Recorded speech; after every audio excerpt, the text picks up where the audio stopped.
The hospital was always cold at night, but that was expected. What wasn't expected were the sounds, the ones that didn't belong, the hum of flickering fluorescent lights, the beeping of distant monitors. Those were normal. But the whispering from inside the morgue? That was new. Jared had worked the night shift for almost a year now, cleaning up after surgeries, disposing of biohazard waste, and making sure the morgue stayed organized. It wasn't a glamorous job, but it paid well, and he didn't have to deal with too many people. That was the part he liked most, or at least he had liked it, until last week. It started with small things. Drawers in the morgue being left open when he swore he had closed them. The occasional cold spot near the storage unit, even when the temperature was stable. Then came the sound. Low, hushed murmur, like someone whispering just behind the heavy steel doors of the cold storage. He told himself it was the vents, or maybe the hum of the refrigeration unit shifting in the silence. But tonight, it wasn't just whispers. Tonight, someone was talking. Jared stood at the doorway, mop in hand, heart thudding in his chest. It was soft at first, like a distant conversation he wasn't quite meant to hear. Then it grew clearer. "Don't let him out," a voice rasped. His stomach clenched. The morgue was empty. No doctors, no nurses, no one. He swallowed and took a cautious step inside. The air was thick with the scent of antiseptic and something else, something faintly sweet, like decaying flowers. The sound of the refrigeration unit hummed in the background, steady, constant. Nothing seemed out of place. The drawers were shut, the metal gurneys were empty, except for one. At the far end of the room, one of the body storage doors was open just a few inches. Jared's breath hitched. He had checked them all earlier. Everything had been locked. His mind fought for an explanation. Maybe one of the doctors had forgotten to close it properly. Maybe it had shifted slightly from the cold air pressure. That had to be. It had to be. He took slow, deliberate steps toward the open drawer, his pulse hammering in it. The room felt smaller, the air pressing in. He reached out, fingers trembling slightly, and grasped the handle. A sudden click echoed behind him. He spun around, heart leaping into his throat. The morgue doors had shut. The room was silent, too silent, the kind of silence that felt wrong, like the world itself had paused, waiting for. Jared let out a shaky breath and turned back to the open storage drawer. It was empty, no body inside, just a crumpled, stained sheet. He was about to shove it closed when he noticed something, a pair of bare footprints, leading away from the drawer. He stared. The prints were damp, smudged, trailing across the cold tile floor toward the exit. His body locked up, brain struggling to make sense of it. There was no way, no logical explanation. The prints led away from the inside of the drawer. A chill crawled down his spine. He wasn't alone. A soft scrape sounded near the storage shelves, the faintest hint of movement. He turned slowly. A figure stood in the dim light, just beyond the reach of the overhead fluorescent. It was tall, impossibly thin, its skin a sickly grayish hue. The face was wrong, hollow, like a body drained of life but still aware. Jared couldn't move. His legs felt rooted to the floor, his breath shallow, heart slamming against his ribs. The thing took a step closer, the sound wet and unnatural, like bare flesh slapping against tile. The air grew colder. His fingers felt numb around the handle of the drawer. The whispering started again, but this time, it wasn't from the morgue walls. It was coming from the thing in front of him. Its lips barely moved, the words slithering out like breathless air. "Let me back in." Jared stumbled backward, his mind screaming at him to run, but his body refusing to obey.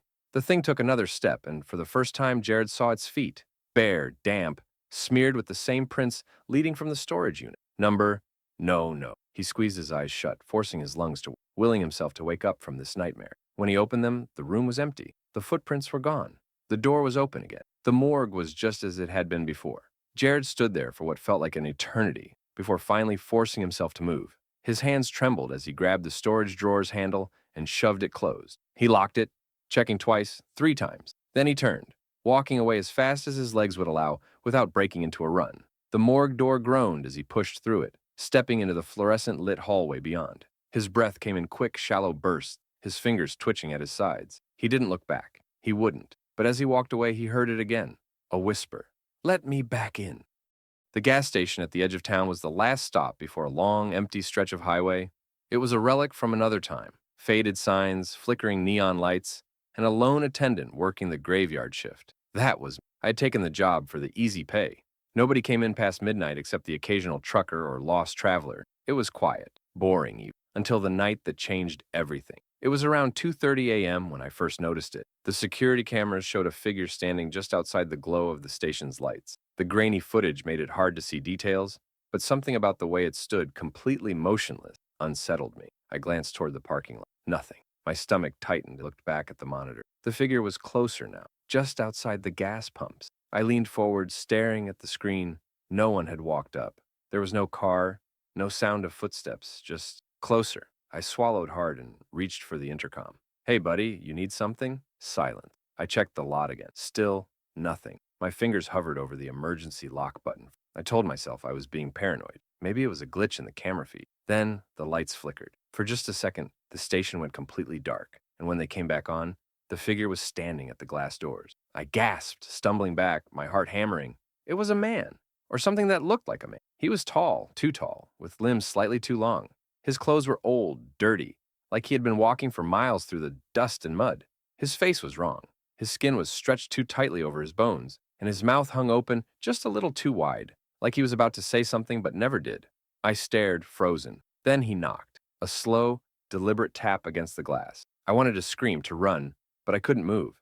The man didn't blink, didn't breathe, just tapped again. Something in my gut told me not to open the door. I swallowed and reached for my phone, my hands trembling as I dialed 911. The moment I hit call, the line went dead. Just static. The man grinned. My blood turned to ice. The lights flickered again, and then he was inside. I never saw him move, never saw the door open, but he was standing at the counter now, his hands resting on the scratched-up surface. "Pump 5, he rasped. His voice was dry, hollow, like wind through dead leaves. I couldn't speak, couldn't think. His grin widened. "Pump 5, he repeated. There was no car at Pump 5, no car at all. I forced my legs to work, stepping back slowly. My shaking fingers reached under the counter, feeling for the wooden baseball bat I kept there. His head tilted, watching me. The air in the store felt wrong, thick, suffocating. "You don't belong here," he whispered. The lights flickered, and when they came back, he was gone. The door never opened. The security footage later showed nothing but static for those few seconds. But there was one thing that changed. The register was open, and sitting inside, where the cash should have been, was a single rusted key. I quit the next day. There was a reason no one wanted the night shift at the nursing home. The pay was fine, the work wasn't hard, but the air in the building changed after dark. I didn't believe the stories at first. I thought the other aides were just trying to scare the new guy. But after that night, I never worked another shift again. It started at 3:12 a.m. I remember the exact time because I was standing at the nurse's station, sipping stale coffee, when I heard the call light ding from room 108. That room was empty. I frowned and checked the board again.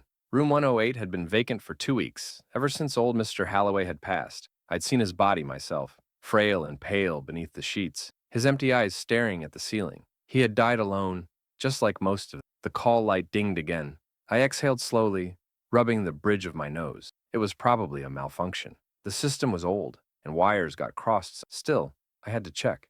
The hallway felt colder as I walked toward room 108. The overhead lights buzzed softly, flickering once as I reached the door. I knocked, more out of habit than anything. Silence. I pushed the door open. The room was dark, except for the soft glow of the nightlight near the bed. The sheets were pulled tight, undisturbed. The air smelled faintly of antiseptic and something else, something stale and rotting. I reached for the call light button above the bed.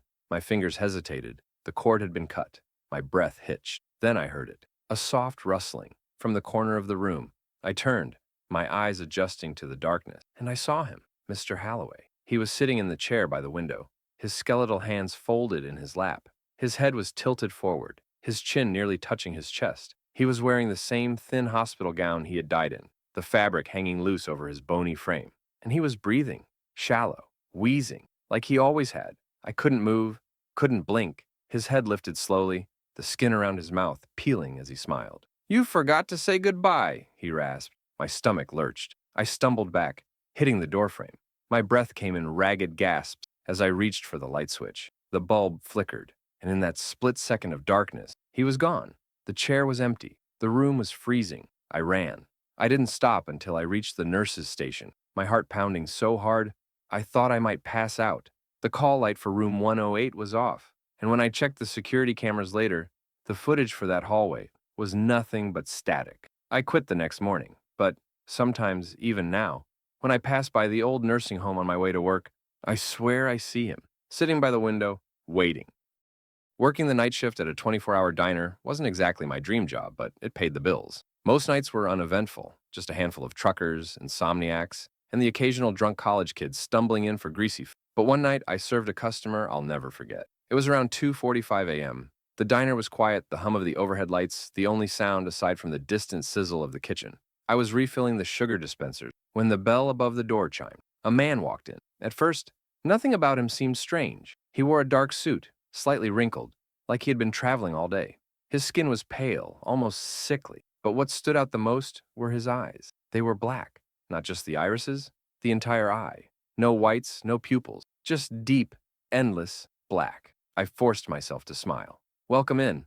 Grab a seat anywhere." He slid into the booth closest to the door without a word. I grabbed my notepad and walked over, trying to ignore the way my stomach twisted as I got closer. "What can I get for you?" He looked up at me and smiled. His teeth were too white, too even. "Coffee." His voice was soft, but there was something wrong about it, like there was an echo, even though the diner was empty. I nodded and turned to leave, relieved to have an excuse to put some distance. The coffee pot was still warm, so I poured him a cup and brought it over. His hands, long, bony fingers, curled around the mug, but he didn't drink. Instead, he stared at me. I cleared my throat. Anything else?" He didn't answer. I shifted on my feet, suddenly aware of how silent the diner had become. The kitchen, the fridge, even the old jukebox by the door. All of it was still. Too still. My chest tightened. Then he spoke. "You shouldn't be here." I blinked. "Excuse me?" His grin widened. "You don't belong." I forced out a nervous laugh. "Well, I work here, so—" He reached across the table and grabbed my wrist. His fingers were ice cold. I gasped, trying to pull away, but his grip tightened. Not painfully, just firmly. "You should leave," he whispered. And then, as if the words had been a command, the lights flickered. The air in the diner changed. It felt heavier. Wrong. I yanked my arm free and stumbled back. The man still smiled, tilting his head slightly as he watched me. The bell above the door chimed. I whipped around. No one was there. When I turned back, the booth was empty. The coffee cup sat on the table, untouched. But the seat was still warm. I ran to the kitchen, my hands shaking as I grabbed my phone to call my manager. But when I looked at the time, it was 2:45 a.m., the exact time he had walked in. I quit that morning, and I've never set foot in that diner again. I used to work the night shift at a small, rundown hotel just off the interstate. It wasn't exactly five-star, but truckers and drifters needed a place to crash, and I needed a paycheck. Most nights were quiet, until one night when a guest checked in that shouldn't have. It was a little after 1 a.m. I was halfway through my second cup of coffee, scrolling through my phone, when the lobby bell rang. I looked up. A man stood at the counter.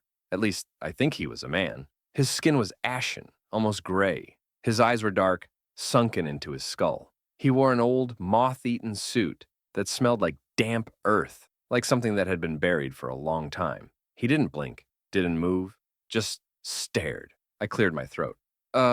Welcome? Need a room?" He nodded, slow, deliberate. I pulled up the system. "How many nights?" His lips barely moved. "Just until morning." Something about the way he said it made my stomach twitch. I forced a smile and slid the guest log toward him. "Name and ID, please." He didn't take the pen, didn't even glance at the paper. Instead, he leaned forward, just slightly. "I already have a room."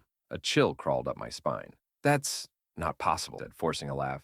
"We only have 2 guests tonight, and neither—" "Room 209, he interrupted. I froze. Room 209 was empty. Had been for weeks. I swallowed, shaking my head. "That room isn't available." His smile widened. "I know." The lobby lights flickered. The air grew thick, heavy. I glanced at the security monitor, and my blood turned to ice. The screen showed the front desk, showed me, standing there. But the man wasn't there, just an empty counter. I turned back. The lobby was empty. No sign of him. No sound of footsteps. But the guest log was open. A name had been signed in shaky, uneven letters. "Mr. Halloway, room 209. The name sounded familiar, but I couldn't place it.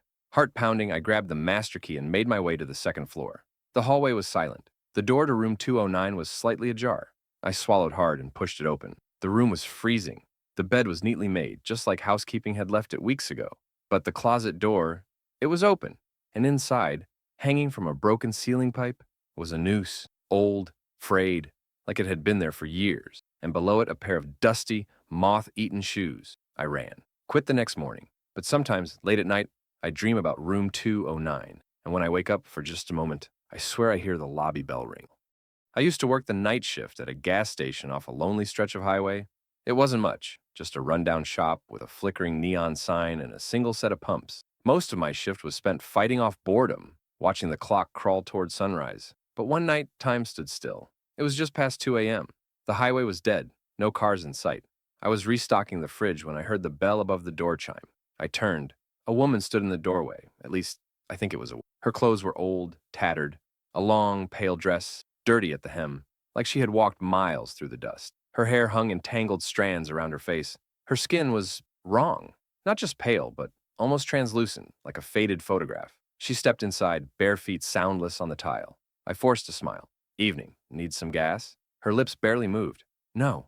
Her voice was soft, hollow. I swallowed. Can I help you with something else? She tilted her head, eyes dark and unreadable. Then she pointed at the security monitor behind me. I frowned and turned. The screen showed the feed from the cameras. One pointed at the register, one at the pumps, and one at the empty road outside.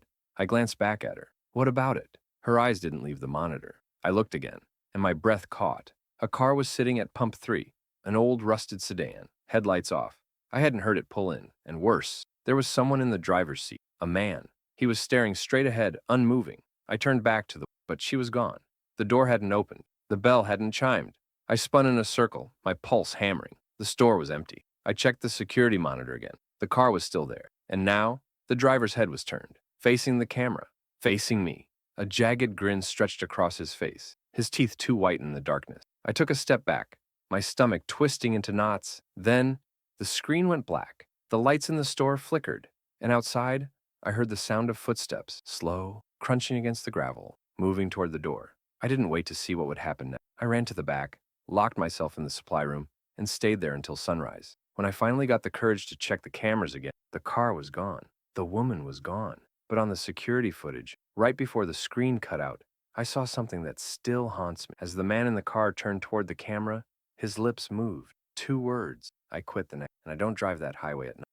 Working the night shift at a hospital was never easy. The quiet halls, the dim lighting, the occasional distant beeping of machines, it all created a strange, eerie atmosphere. But I'd convinced myself that the only thing to fear was exhaustion. Until the night I met room 616's patient. It was around 3 a.m., the dead hour, when everything felt just a little heavier. I was sitting at the nurse's station reviewing charts when I noticed something strange. The patient file for room 616 was open on the computer, but we didn't have a room 616. I frowned, scrolling through the records. The name on the file was Daniel Whitaker, male, age 46, status, deceased. Confused, I checked the room assignments again.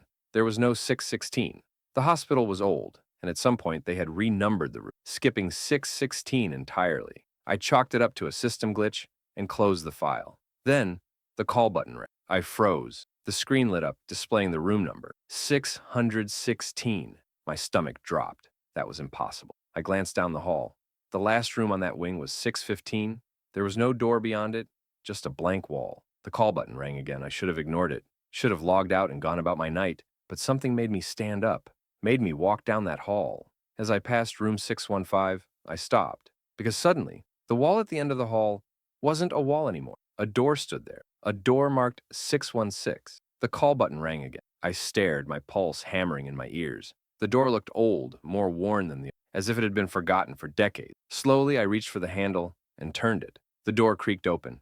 Inside, the room was dark. Stale air pressed against my skin, then the heart monitor beeped. I jumped. My eyes adjusted to the dim light. A patient in the bed, hooked to machines, pale, unmoving. I stepped forward, my breath catching in my throat. It was the man from the file, Daniel Whitaker. But he wasn't dead.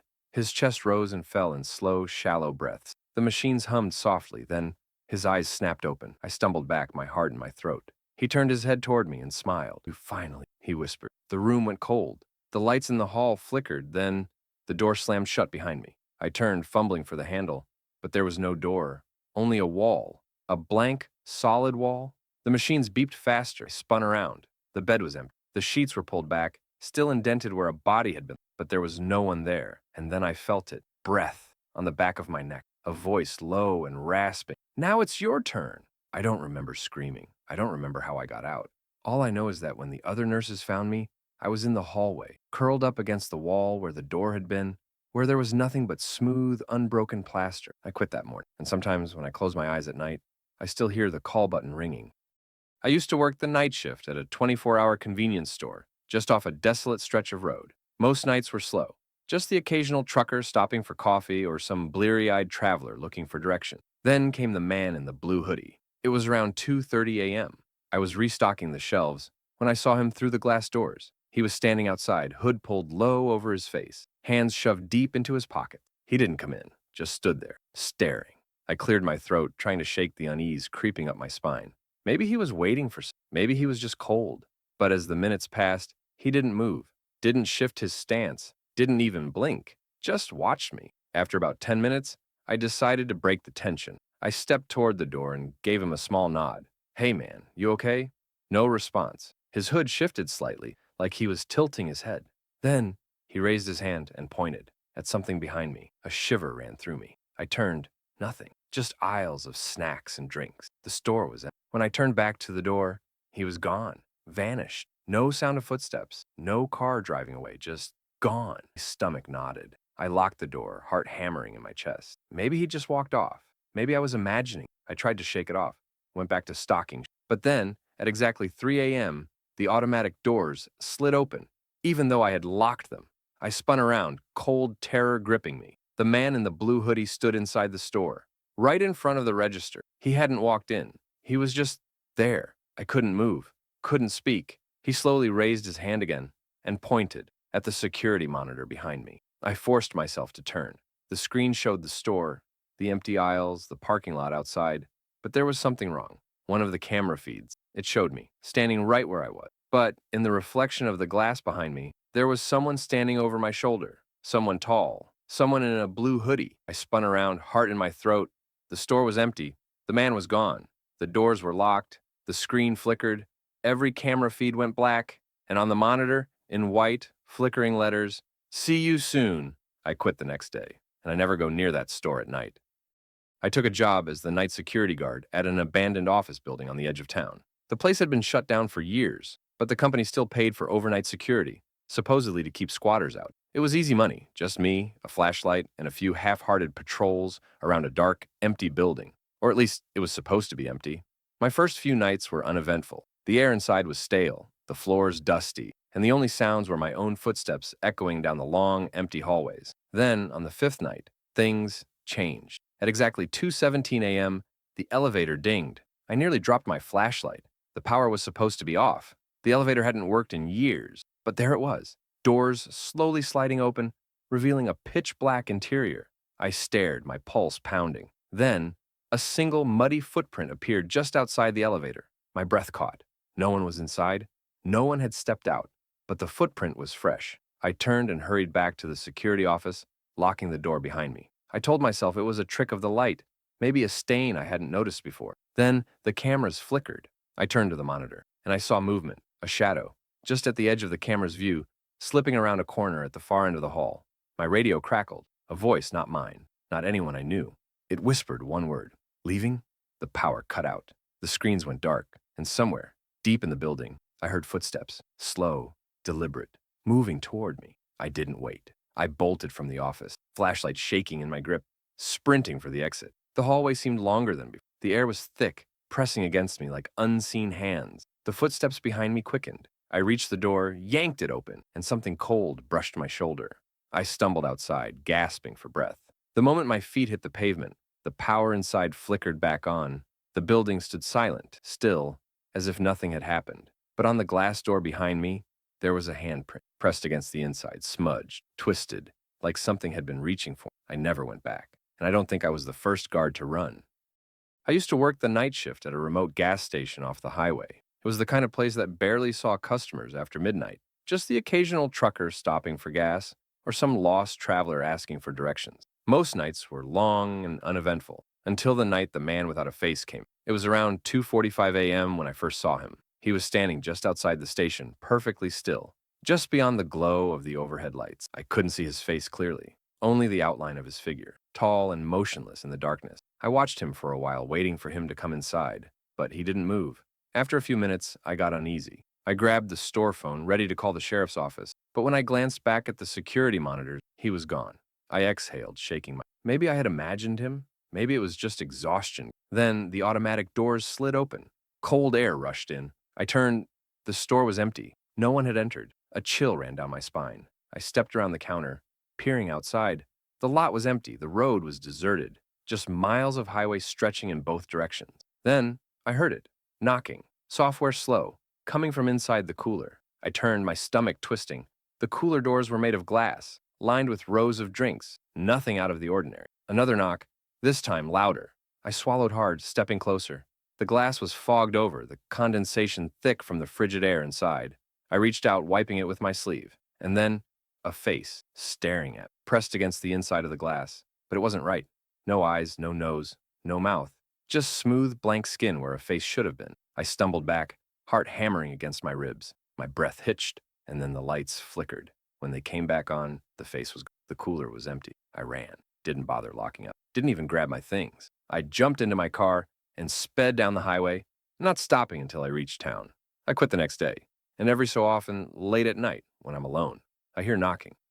Working the night shift at a motel off the highway was supposed to be easy. Just check in a few late travelers, keep the front desk tidy, and try to stay awake until sunrise. Most nights, I sat behind the counter, watching old horror movies on my phone and drinking stale coffee. Then, one night, the phone rang. It was 3:12 a.m. I frowned. The motel's landline almost never rang at night. Most guests just walked in if they needed something. I picked up. Motel 9, front desk. How can I help you? Silence. Then in a low whisper, there's someone in my room. A chill crawled up my spine. Which room are you in? I asked, grabbing the guest list. Room 203. I glanced at the sheet. Room 203 was vacant. Had been for 2 nights. My grip tightened on the phone. Are you sure you have the right motel? I asked carefully. The voice on the other end was shaky, desperate. He's standing at the foot of my bed. Please help me. A cold sweat broke out on my skin. I stood, grabbing the master. I'll be right there, I said, forcing my voice to stay steady. The call went dead. I hesitated. Every part of me screamed, don't go, but I had to check. The hallway leading to room 203 was eerily quiet. The old carpet muffled my footsteps as I approached the door. I knocked once. Hello? Silence. I knocked again, my heartbeat quickening. No answer. Finally, I slid the key into the lock and pushed the door open. The room was dark, cold, empty. The bed was neatly made. The air smelled stale, untouched, and yet the closet door was slightly ajar. A sliver of darkness, deeper than the rest of the room. My breath hitched. Slowly, I reached out. Then the landline on the nightstand rang. Loud, jarring. I jumped, heart in my throat. The caller ID said, front desk. I was standing in room 203. I hadn't called. Handshaking, I picked up. Static. Then, a whisper. There's someone behind you? I spun around. The closet door was wide open, and the darkness inside wasn't empty. I don't remember running, don't remember how I got back to the front desk. All I know is that I quit that morning, and I've never set foot in that motel again. But sometimes, late at night, my phone rings, and the caller ID says, room 203. I worked the night shift at a small 24-hour diner just outside town.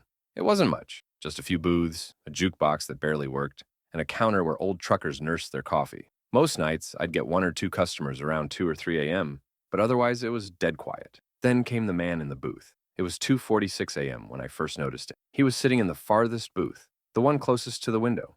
I hadn't seen him come in, hadn't heard the door chime, but there he was, sitting perfectly still, hands folded on the table. His face was off, pale, too pale. His skin had a strange, waxy texture like an old mannequin, and his eyes, too wide, too dark, like they didn't belong to him. I swallowed and grabbed my notepad. Hey there, what can I get you? His mouth opened slightly, but no sound came out. I forced a nervous smile. Coffee? A long pause. Then in a whisper, no. His voice barely made a sound, just a dry, brittle rasp. Something about it sent a chill through me. I hesitated, glancing around. The diner was empty. It was just me and him. You, waiting for someone? I asked. Slowly, he tilted his head. Then he smiled. It was wrong. His lips stretched too wide, too unnatural, like his skin was straining to hold it in place. I stepped back. Sir, are you... The lights flickered. For half a second, the whole diner went dark. And when they came back on, the booth was empty. The man was gone. My stomach dropped. The door hadn't opened. There was no sound of footsteps, nothing. But on the table, his coffee cup sat there, filled to the brim. Even though I had never poured it, the liquid was black, thick, swirling like ink. A deep, endless void in that little ceramic cup. I turned to the counter, grabbing my phone with shaking hands. I was going to call someone, anyone. Then the door chimed. I whipped around, heart pounding, and he was back, sitting in the booth. Same folded hands, same too wide eyes, same twisted smile, like he had never left. The lights flickered again, and this time, when they came back on, he was standing right in front of me. I didn't scream, I couldn't. His mouth opened, and for the first time, I saw what was inside. Nothing, just a dark, gaping void where a throat should. Then he spoke, and his voice wasn't a whisper, it was a chorus. 100 voices, layered and wrong, echoing. Sit with me. I ran, didn't look back, didn't even lock the door. Just sprinted into the night until I collapsed on the pavement, gasping for breath. I never went back to that diner. Last I heard, it shut down a few weeks later. But sometimes, when I drive past that stretch of highway late at night, I see the diner's neon open sign flickering in the dark, and through the window, I see him sitting there, waiting. I used to work the night shift at a small-town hospital, the kind that barely saw any action past midnight. It was mostly routine, checking in on patients, restocking supplies, filling out endless paperwork. Then, one night, I met room 604. There was no room 604. The hospital only had 5 floors. It started with a call. The intercom crackled to life at exactly 3:33 a.m. Nurse's station. I frowned. The voice was distant, distorted, like a bad radio signal. I picked up the receiver. "This is the 3rd floor. How can I help you?" Silence. Then click. The line went dead. A prank, maybe? I glanced at the security monitors. The hallways were empty. I shrugged it off and went back to my rounds. Then, at 3:37 a.m., the elevator dinged. I looked up. The doors slid open. Empty. The light above it read 6, but there was no 6th floor. I felt a cold prickle along my spine, maybe a malfunction, an electrical glitch. Then the intercom crackled again. "Please, send someone to room 604. The voice was clearer this time, desperate. A woman. My stomach twisted. I shouldn't have answered. But I did. "Hello? Who is this?" Static. Then soft breathing. I slammed the phone down. The elevator doors were still open. Something in me said, "Don't go inside." So I turned, ready to walk away. And then the temperature dropped. A bitter, suffocating cold, like I had just stepped into a freezer. My breath curled in the air. The hallway lights flickered, and then I heard it. A distant thump, like something heavy dropping onto the floor above me. I stared at the elevator. The doors had never closed. The lights still glowed. 6. And then a shadow moved inside, slowly, unnaturally, not walking, dragging. I backed away. My heart pounded in my chest. The intercom crackled a 3rd time, louder now, distorted. A voice mixed with static. "Don't let it in." A surge of cold air rushed past me, and the elevator doors slammed shut. The button panel sparked. The light flickered. Then it was gone. Just like that. I stood there, frozen, staring at the empty elevator shaft. The security cameras never recorded it. None of the other nurses heard the intercom. But I still remember the voice. And sometimes, when I pass the elevators late at night, I see a 6 flicker on the panel, and I hear soft breathing.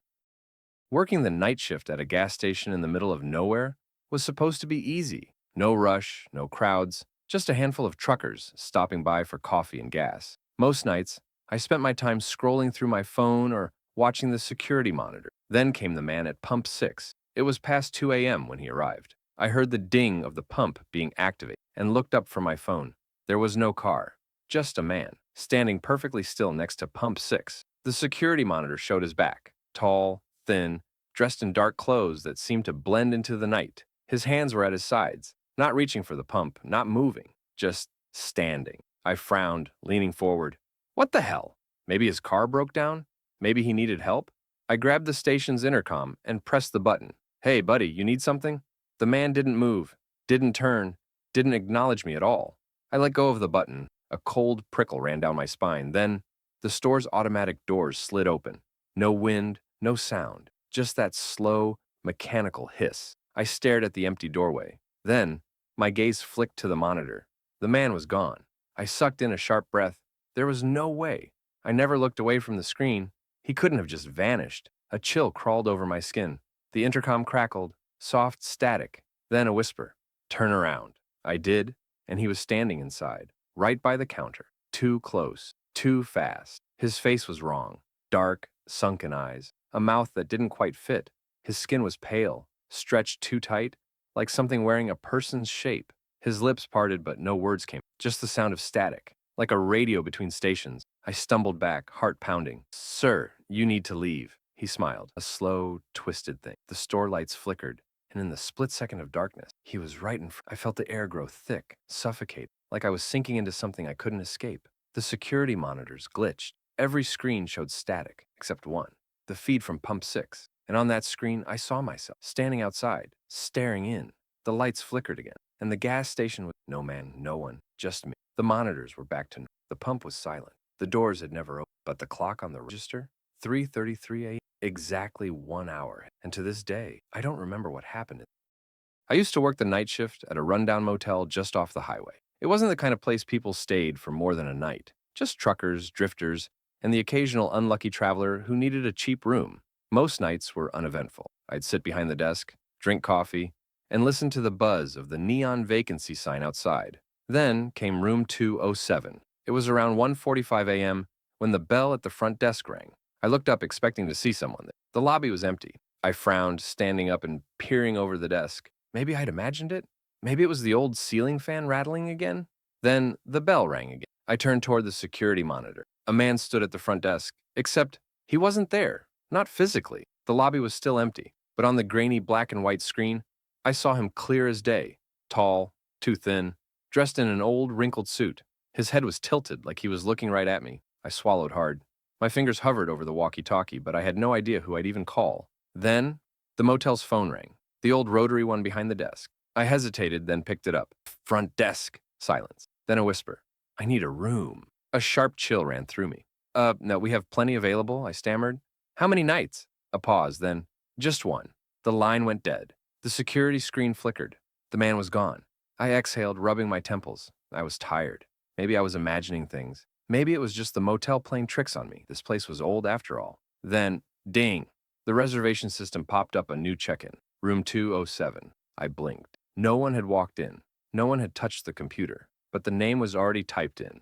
Mr. St. Holloway. I stared at the screen, my heartbeat pounding in my ears. The system processed the check-in on its own. Then, the printer spat out a room key. I didn't touch it.